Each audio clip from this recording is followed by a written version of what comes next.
O dyan sa Quadcom, parang kumikitang kabuhayan kayo ha. Sana Sana ipatawag nyo all. rin po ito. Isang abogado na nagsasabing bayad daw o binabayaran kayo kada birada kay Duterte.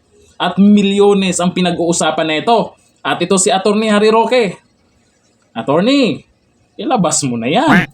Huwag na natin hintayin na ma-expired yan. Ito, panoorin po natin yung pag-booking po ni Attorney Harry Roque na may hawak daw siyang ebidensya na itong mga taga-Quadcom, may dalawa dyan, na nag-uusap daw patungkol sa bayarang nagaganap dito sa pagbanat nila sa mga Duterte. Ibig sabihin, pag binabanatan si Duterte or sino man yung mga Duterte kay BP Sara ba, merong yamaners na pinag-uusapan.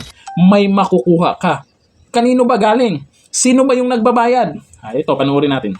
Meron akong source na napakinggan talaga ang dalawang miyembro ng congressman na kada birada nila kay Duterte at sa kanilang aliado ni Duterte, may bayad. At ang usapan nga doon sa narinig ng source ko, nakuha mo ba yun sa'yo? Magkano ba yun sa'yo? Depende sa banat, yun ang makukuha mo.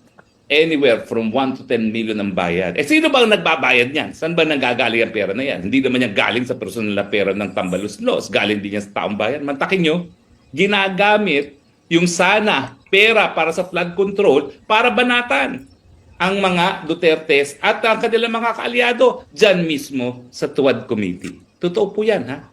Meron po talaga akong nakarinig sa kanilang pag-uusap habang sila'y nasa banyo. Di nila alam na may tao dun sa cubicle na nakikinig. O, sa takdang panahon, ilalabas po natin yan. Nako, ang tanong dito, the who? Sino sa dalawang mga crocs, okay, crocs ha, dyan sa Quadcom Sana all. ang nabuking or baka merong ebidensya, baka may hawak siyang audio, di ba? Or mayroong tao mismo na nakarinig na nagsabi dito kay Attorney Harry Roque. Naku, hindi basta-bastang ano yan. Paninira din ito sa mga dyan sa Quadcom. Kung hindi totoo man ito, dapat itong si Attorney Harry Roque ipatawag din nila, no? Para magkaalaman. Pero bakit mukhang ilang araw na tong video na to, wala silang reaction dito? Kasi dapat mag-react sila. Kung di totoo, mag-react sila. Ipatawag nila si Attorney Harry Roque. Patunayan kung totoo o hindi.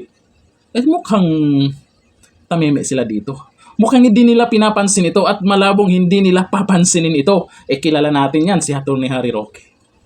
Abogado yung nagsasalita. Kayo, naniniwala ba kayo sa inilabas o sa ibinunyag dito ni Attorney Harry Roque na may bayaran ngang nagaganap? At kung meron man, sino kaya sa tingin nyo? Kasi hindi naman lahat Ang sinabi dyan, hindi naman lahat. Basta narinig lang.